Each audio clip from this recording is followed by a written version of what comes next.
Olá, pessoal! Estamos aqui para mais uma live. Hoje nós vamos falar sobre como você pode escolher as melhores ações para a sua carteira. Então fica por aqui que nós vamos ter um convidado muito especial na live de hoje. Mas antes de tudo, eu queria que você se apresentasse aqui para o pessoal que talvez ainda não te conheça. Para quem não me conhece, né, meu nome é Ganesh Tokala, estou mais ou menos uns 8 anos investindo, né, no mercado financeiro. Eu sou analista CNPI, né, que é a certificação da PMEC que permite fazer recomendações de investimentos, embora hoje, né, ela não vá fazer recomendações explícitas, né, de Sim. investimentos, mas quero comentar algumas empresas. Eu sou servidor público federal, Ministério da Economia, de uma área econômica, né, moro aqui em Brasília. E criei um canal no YouTube que chama Investimento como Liberdade, né? Faz uns 3 meses agora, né? E a ideia é fazer conteúdo, né? Tanto para o básico quanto avançado. Hoje vai ser um pouco mais intermediário para avançado, né? Mas mesmo quem não sabe nada de bolsa, eu acho que vai ter muita coisa interessante. Vamos fazer aqui um pequeno disclaimer, né? Que eu acho que se você é um investidor muito iniciante, mesmo com as nossas dicas aqui, busque uma educação financeira. A renda variável, ela não é para quem está totalmente cru no mercado.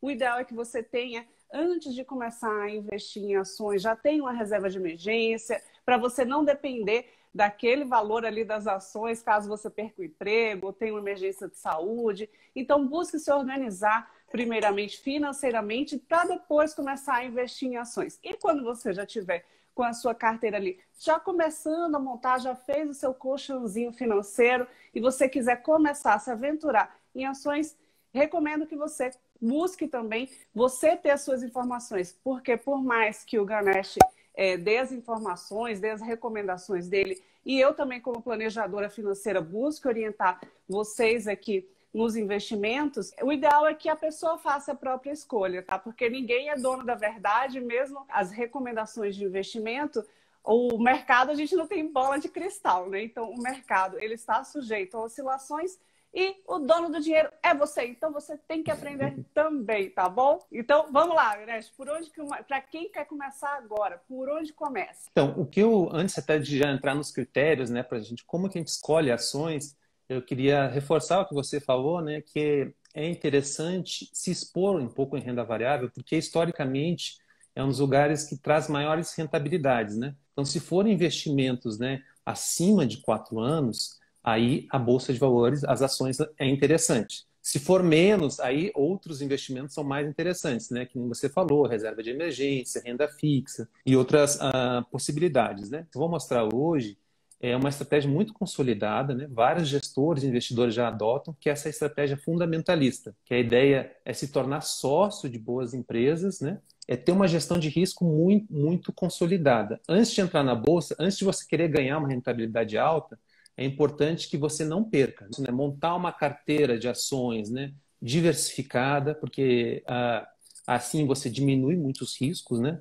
Então, quando E você diversificar também dentro das ações, né, Ganesh? Porque assim, Isso. você não só diversificar na classe de ativos, o que é isso, para quem não entende? É Uhum. diversificar em renda fixa, renda variável, os produtos mais complexos, mais expostos ao risco, mas também dentro daquela classe de ativo, você também pode diversificar. Como? Pegar uma ação sei lá, energia, outra de Uhum. varejo, então, uma blue chip, uma small Isso. cap. Então, o que é blue chip e o que é small cap? Blue chip são aquelas empresas mais consolidadas, que já têm Uhum. mais tradição na bolsa, e small cap são empresas ou que Uhum. estão começando ou que ainda tem uma pequena representatividade dentro Isso. da bolsa, mas que possui uma volatilidade maior, né? Mas isso aí já é outros Isso. 500.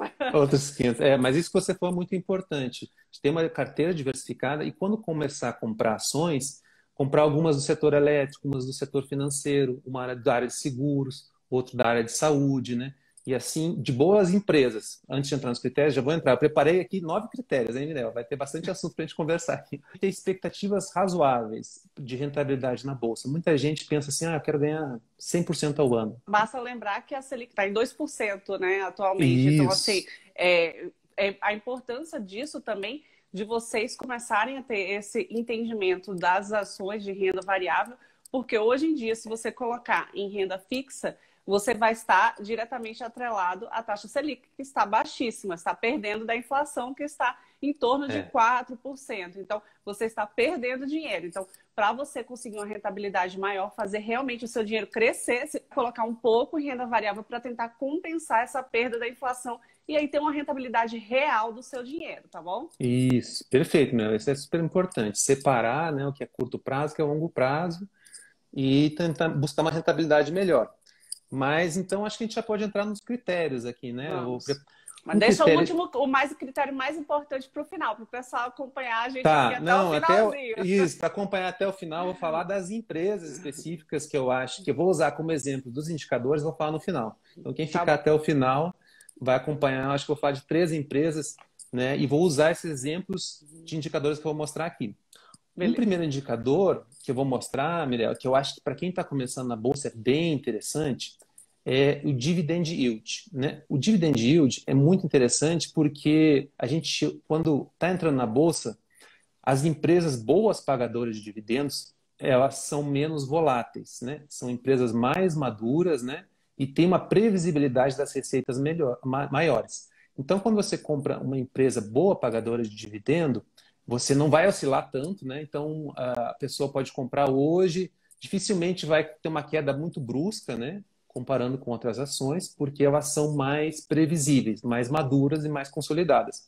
Aí, o que é o dividend yield, né? Que é um indicador interessante a gente olhar. Ele basicamente é o dividendo que a empresa pagou durante um ano, né? Divididos pelo preço da ação que você paga. Vou dar um exemplo para ficar bem claro, né?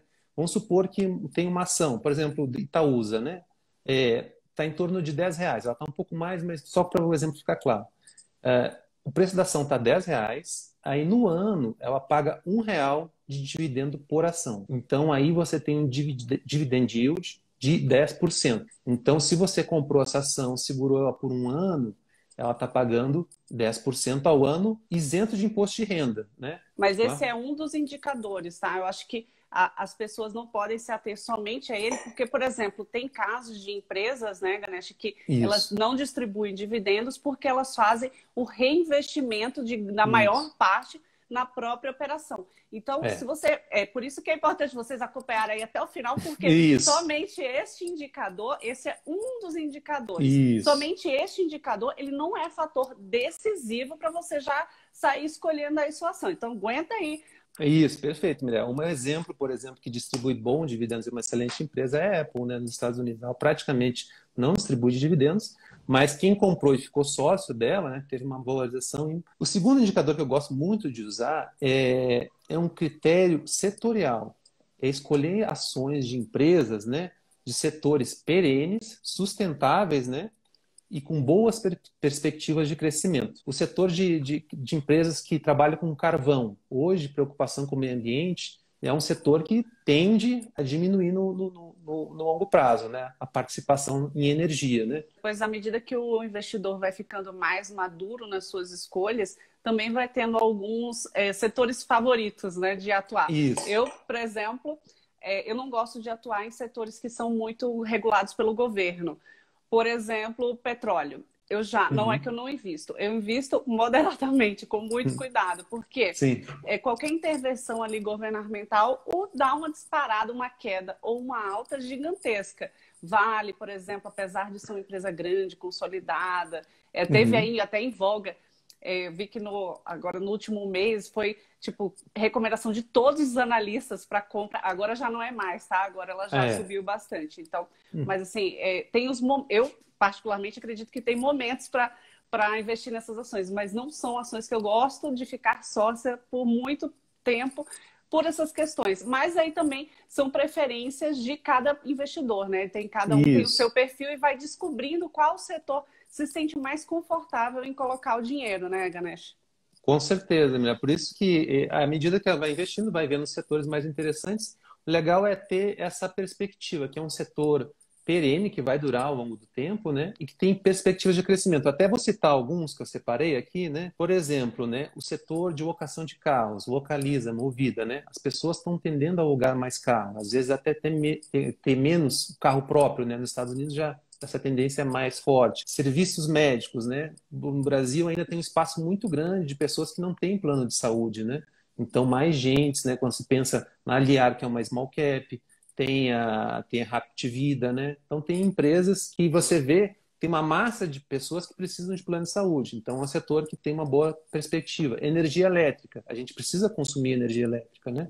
Aí até o Barsi, né, que é um dos grandes investidores da Bolsa, ele gosta tanto do setor elétrico, ele até dá o exemplo, ele fala assim, se você sair, for para a praia, ficar um mês na praia e fechar sua casa, e não gastar nada de energia, quando você voltar, vai ter uma conta de uso para você pagar, mesmo você não tendo gasto, né? Para você ver como é um setor que tem uma receita tão recorrente e previsível. E não tem como a gente ficar sem energia elétrica. Imagina se um dia falta luz, a gente não consegue fazer nada, né? Praticamente, né? Então, são alguns exemplos de setores, né?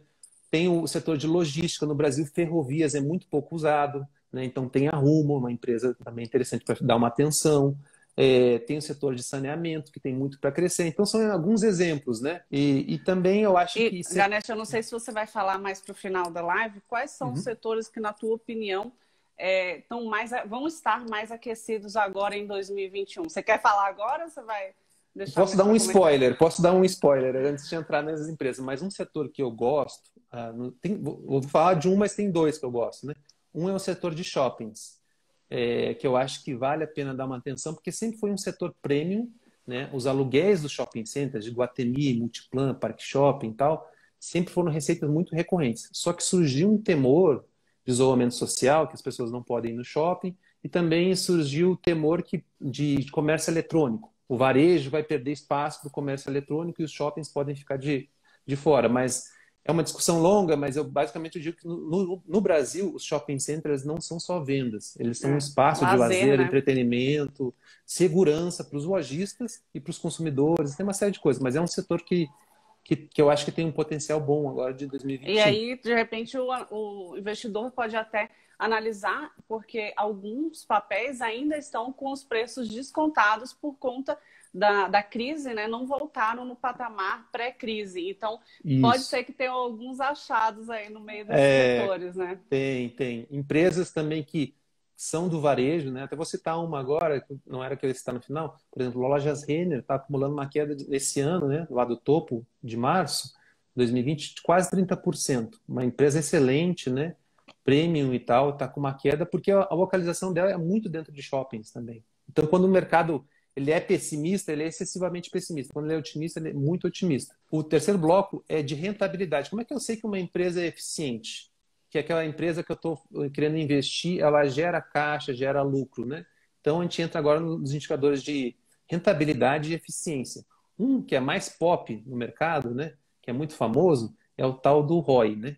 É o Return on Equity, né? Um nome em inglês e o nome em português é Retorno sobre o Patrimônio Líquido. E esse é um indicador que eu gosto muito porque reflete muito da eficiência da empresa. Quanto que ela está dando de retorno para os acionistas, né? Para os sócios da empresa. Mas o ROI ele é interessante porque a forma de cálculo dele é o lucro líquido dos últimos 12 meses, né? Ou do ano da empresa, divididos pelo patrimônio líquido. Então, quando uma empresa tem um ROI de 15%, 20%, é um bom indicador. Por exemplo, Lojas Renner, que é uma empresa excelente, tem um ROI de 23%. VEG, que é uma das queridinhas da Bolsa, é quase 19%. Ambev, 17%. Acima de 15% é um ROI interessante. Então, olhar esse indicador da empresa está mostrando quanto que os lucros da empresa estão dando de retorno aos acionistas, né? Ainda a rentabilidade e eficiência, né? Tem as margens, né? As margens são interessantes também de olhar. Tem 3 margens que são muito para os investidores, que é a margem bruta, margem líquida e margem EBIT. Quando a gente pega uma demonstração financeira, sem ficar assim muito técnico, a demonstração do resultado do exercício, tem lá embaixo, a última linha é o lucro líquido. Esse lucro líquido, por exemplo, se a empresa vendeu 100 e o lucro líquido dela é 10, a margem líquida é 10%. Se eu comparar com um par, por exemplo, a Via Varejo, a Lojas Renner, eu não sei de cabeça a margem líquida dela aqui, mas é maior que a da Via Varejo. Então, se, por exemplo, a Lojas Renner tem uma margem líquida de 10%, uma margem líquida de, sei lá, 5%, a Lojas Renner é mais eficiente. Essa daí é uma boa dica, né, Ganesh? Quando a pessoa quiser pensar assim, quero investir na Magazine Luiza, por exemplo, que também é uma das queridinhas, assim. Dá uma olhadinha nos pares dela, nos concorrentes dela no mercado, como que estão posicionados, para você ter uma noção de como aquela empresa ali, se ela é a melhor para você escolher. Então, você escolheu, vamos lá, recapitulando, você escolheu o setor, aí do setor você escolheu a empresa. Da empresa que você está mais propenso a investir, dá uma olhadinha nos concorrentes, nesses índices que o Ganesh está mencionando aqui, mesmo que você não tenha entendido completamente o que significa cada um deles, tenta dar uma olhada por alto, assim, pesquisa, monta, bota, de repente anota no papel, bota numa planilhinha para você ir comparando cada um deles, e aí você tem uma noção de pelo menos, mesmo que você não entenda profundamente o que significa cada um, pelo menos você vê como está posicionado aquela empresa que você quer escolher. Porque lembre-se que se você seguir os nossos conselhos aqui, você vai ficar muito tempo com ela na carteira ali, sendo sócio. Então, o ideal é que você saiba aonde você está colocando o seu dinheiro. O ROI e margens, quanto maior, melhor. Essa é a regra. Dividend yield também, quanto maior, melhor. Aliás, esse é um bom indicador. Se a pessoa começou a investir em ações e ela está dormindo mal, é porque tem que regular alguma coisa. Ou está muito exposta, ou não tinha um fundamento, né? Porque um critério que eu nem coloquei nesses aqui, que eu vou mencionar, mas que eu gosto, por exemplo, é quando eu compro uma ação, eu quero estar muito tranquilo. Se o preço cair, eu comprar mais e ficar feliz de comprar mais barato. Porque isso te dá segurança, né, a comprar, porque a bolsa oscila muito. E com certeza em algum momento você vai comprar e vai cair. Isso é a maior certeza que existe, né? Então pode cair pouco, pode cair muito. Mas se você tiver seguro, a hora que tiver quedas, você vai achar muito interessante. Vou te dar um exemplo do ano passado. Uma empresa excelente, que eu gosto muito, é a Vivara, né? Que fez o IPO recentemente, né? E no dia 18 de março, quando o Dória anunciou o fechamento de shoppings, e Vivara, como vende joias, ela só fica dentro de shoppings, a cotação dela em um dia caiu 40%. E aí eu achei uma mega promoção, parecia um Black Friday, né? Fazer um Black Friday das ações. Vamos ver se fica mais tempo, mas foi só um dia que ela caiu tanto. Então eu cheguei a comprar assim R$ 9,80, R$ 9,80, e hoje ela está R$ 27, né? Então, 27. Assim, é uma empresa que eu ficaria muito feliz se ela caísse mais para eu comprar, né? Mas aí você veja também a diferença de mentalidade, né, Ganesh? Porque assim, vamos tentar desconsiderar o fato que você é especialista nisso, né? Trabalha com isso. Mas assim, a pessoa, quando vai começar a investir em ações, ela tem que, por isso que buscar o conhecimento para começar a investir. Porque senão, ou dá o desespero, mas buscar esse conhecimento e você ir começar operando aos poucos, né? De repente, se você ainda não se sente tão à vontade para começar comprando ação, entra num fundo de ações que aí vai ter um gestor operando para você. Mas até você se acostumar a ver a oscilação, sobe e desce dos mercados. E aí, efetivamente, começar a ter essa visão de que, ok, está descontado nesse momento, mas no futuro vai crescer, eu acredito nessa empresa, ela tem bons fundamentos, ela vai me dar retorno no longo prazo e aí conseguir descansar tranquilo, né? Isso, e aí quando começa com pouco dinheiro. Aí passa um tempo sabatinando, vamos dizer assim, um ano com pouco dinheiro. Aí varia de pessoa a pessoa, mas pode começar com R$ 100 até o preço o que ela quiser. Então começa aos poucos, e aí à medida que vai se sentindo à vontade, e se tiver tempo, também se a pessoa não tiver nada de tempo para fazer isso, talvez seja mais recomendado, que nem você falou, um fundo de investimento em ações. Mas se a pessoa quer conhecer, eu acho que também quando você começa a estudar finanças, enriquece muito a pessoa. Por exemplo, na vida pessoal mesmo, eu acho, poxa, eu tô com um projeto aqui, quero gastar R$ 5.000 em alguma coisa. Ah, mas qual é o retorno isso que vai me dar? Qual que é o retorno sobre o investimento que vai me dar, né? Vale a pena, não vale a pena? Isso traz uma mentalidade muito enriquecedora para a pessoa, né?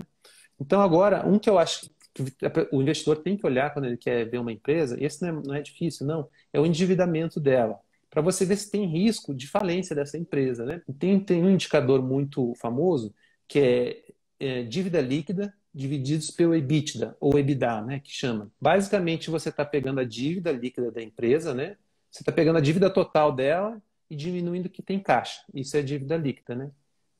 Então, para quem não sabe o que é EBITDA, EBITDA é aquele lucro que a empresa gera somente com as operações da empresa, tá? Então, descontando, por exemplo, retorno financeiro que ela tenha de algum dinheiro que está lá rendendo no banco. Então, é o retorno que ela consegue ter, considerando única e exclusivamente a operação. Por quê? Porque, às vezes, a operação da empresa é deficitária, está no negativo, e lá no final, vamos dizer assim, Se você for olhar um balanço, se você olhar a última linha, ela vai estar verde, mas às vezes não está verde na operação. Então o cara está tendo prejuízo na operação e outros Isso. fatores ali estão entrando e estão fazendo, seja de repente um diferimento fiscal, alguma outra coisa que está entrando ali, está deixando a última linha verde. Então você tem que olhar o EBITDA, que é o lucro da operação.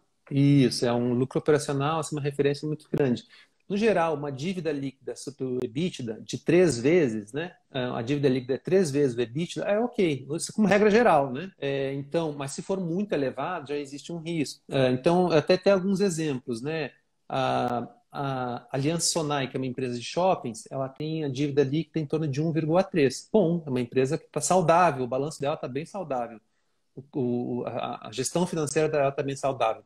A Lojas Renner, a dívida líquida por EBITDA é 0,7, 0,77. Poxa, ótimo, praticamente a empresa não tem dívida. Então você olha que a dívida líquida EBITDA maior que 3, você fica com uma pulga atrás da orelha, né? Mas menor que 3, 1, 2, tá? Excelente. Energias Brasil, Só 2. fazer aqui um adendo que também é saudável a empresa ter dívidas, tá, pessoal? Para quem não Isso. entende nada de contabilidade, não precisa entender também, o capital de terceiros é mais barato que o capital próprio. Isso aí eu não vou explicar agora, porque senão a gente vai Isso. se demorar muito aqui na conversa. Mas É. é saudável, sim, em certo nível, a empresa ter o endividamento para poder alavancar suas operações, tá bom? Então não se Isso. assustem se você tiver aí se aventurar, começar a olhar esse endividamento e ver ali certo nível de endividamento dentro do controlável, tá tudo ok, tá tudo certo, tá bom? Perfeito, exatamente. É saudável, a empresa tem um nível de endividamento. É interessante ver se a empresa consegue honrar suas dívidas de curto prazo. Então, tem um indicador que chama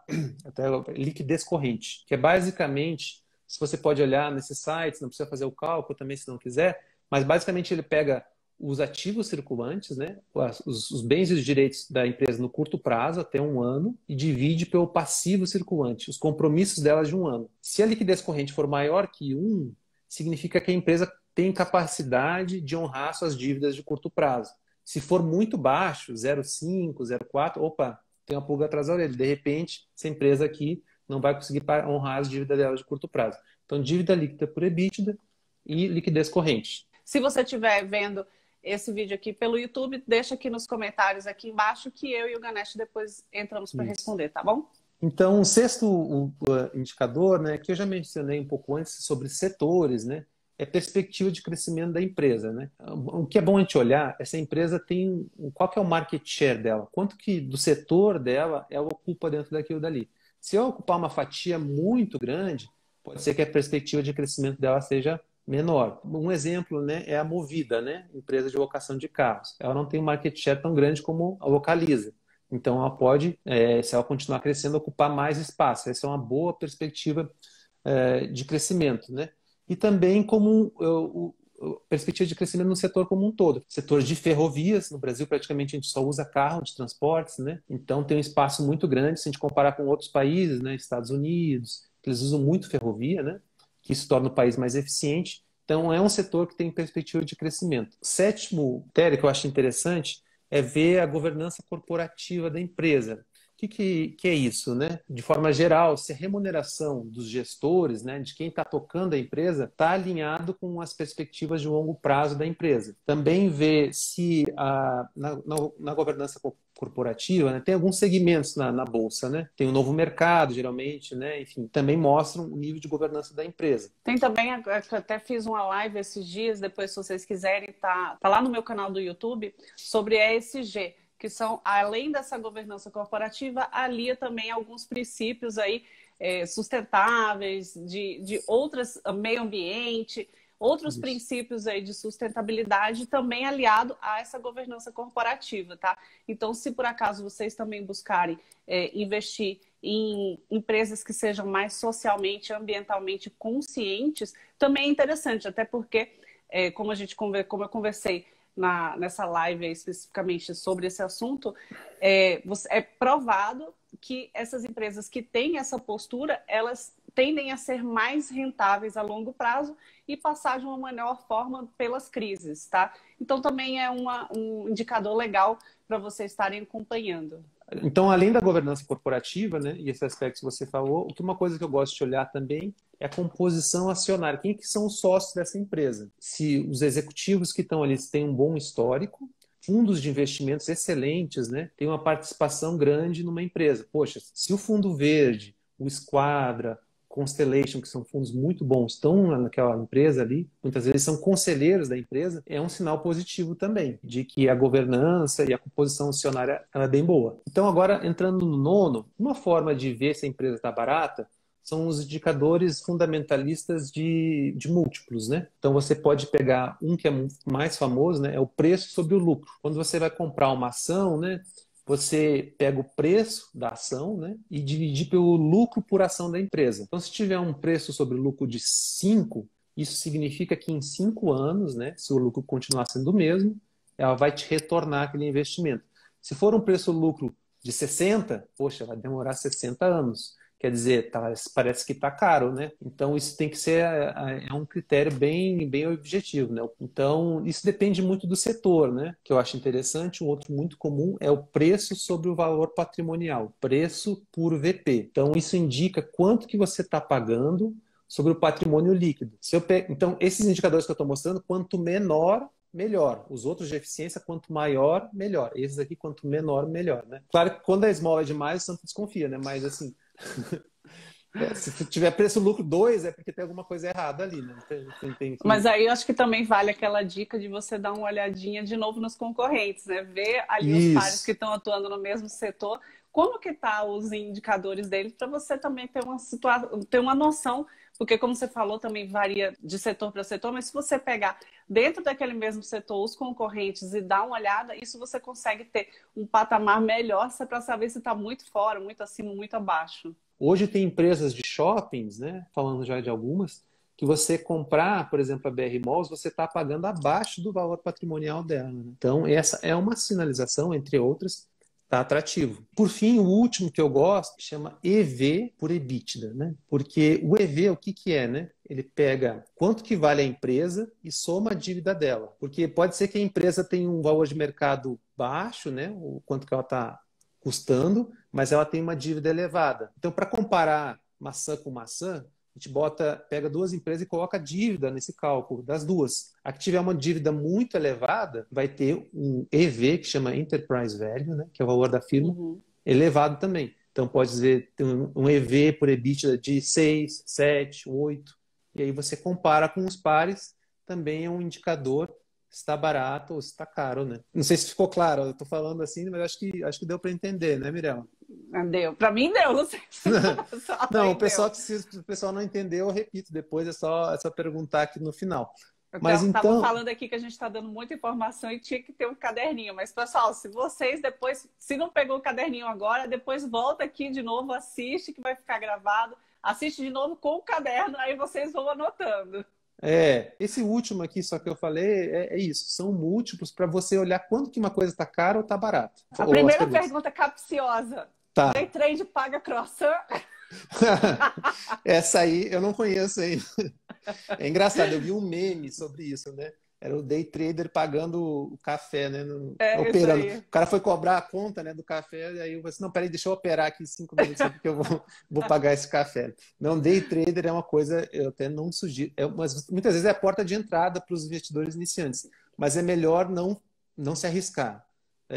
Se quisesse arriscar, se não, estou empolgado, quero fazer, faz com um simulador, que você não bota dinheiro de verdade. Então, para quem não conhece, aproveita e explica rapidinho qual a diferença da análise fundamentalista para a análise técnica. Basicamente, o analista técnico, ele olha o passado na flutuação de preços. A ideia dele é olhar para os gráficos e ver como é que os preços se comportaram, chegou num topo, chegou num fundo, tem várias figuras gráficas, ombro, cabeça, ombro e tal. E aí, na flutuação de preços, você tenta meio que prever para onde os preços vão daqui para frente. Né? A Então, maioria das pessoas que fazem day trade, que faz opera mais curto, opera nesse sentido, né, Ganesh?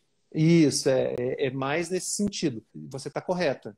Geralmente, o analista técnico, né, é mais para day trade, swing trade, tem uma position, né, que monta posições para mais longo prazo, mas a ideia é olhar a flutuação de preços. Mas fundamentalista quer dizer que você olha para os fundamentos da empresa. Então é isso que a gente estava conversando aqui, né? Quanto que ela gera de venda, qual é a perspectiva dela. No caso de shopping centers, quanto que está custando o preço do shopping center daquela empresa que eu quero comprar um metro quadrado daquele shopping, né? Tu olha para os fundamentos, para as razões, né, do negócio. Então os analistas técnicos, eles não olham para as notícias porque eles entendem, né, que o preço já está refletindo todas as notícias ali. O que eu recomendo para as pessoas é comece por estratégia fundamentalista. Várias pessoas se deram bem, tiveram uma geração de patrimônio muito grande nessa estratégia. E deixa eu te fazer uma última perguntinha aqui. Para as pessoas que querem começar, não tem ideia. O que você acha da pessoa seguir aquelas cartas de recomendação? O que são cartas de recomendação, para quem não sabe?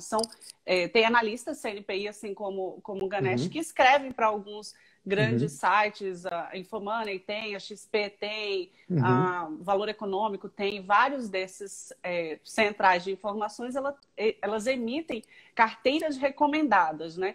E aí os analistas inscrevem, inclusive, nessa recomendação, quais são os fundamentos que eles analisaram daquelas empresas e muitas vezes colocam o preço-alvo, qual seria um stop ali daquela ação. E o que você acha das pessoas que estão começando a seguirem essas recomendações de carteira? Eu acho que é uma boa estratégia, mas tem que ser seletivo. Por exemplo, né, você mencionou, se for recomendação rápida, compra e venda, né? Isso às vezes os bancos mesmos fazem, né? Eu acho que não é tão interessante. Eu acho que é interessante você talvez pegar essas casas de research que tem uma análise mais aprofundada, eles escrevem uma 10 páginas, às vezes 15 páginas, e explicam todo o racional. Essa empresa aqui está interessante porque está nesse setor, está negociando nesse preço, comparando com os pares. Isso te dá uma solidez de confiança no que você está fazendo. Se vocês forem entrar nesses sites de notícias, vocês vão ver que essas carteiras recomendadas que saem nesses grandes sites, elas são bem curtinhas, não é uma recomendação super extensa.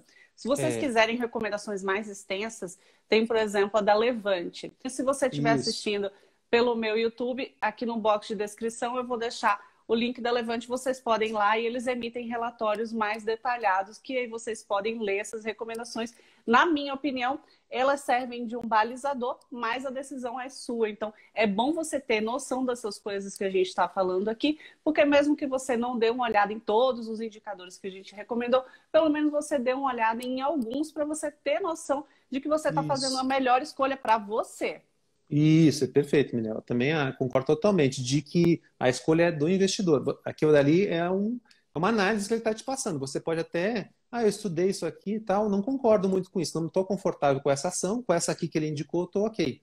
A Levante é uma excelente casa de análise, né? Tem outras no Brasil, mas então eu acho que é interessante. A pessoa está começando, não quero começar a investir. De repente, assinar uma casa de análise que tem as recomendações um pouco mais aprofundadas. Sim, lembrando que não é, né, uma recomendação de investimento, são assim, ações que eu acho que vale a pena ficar de olho, né?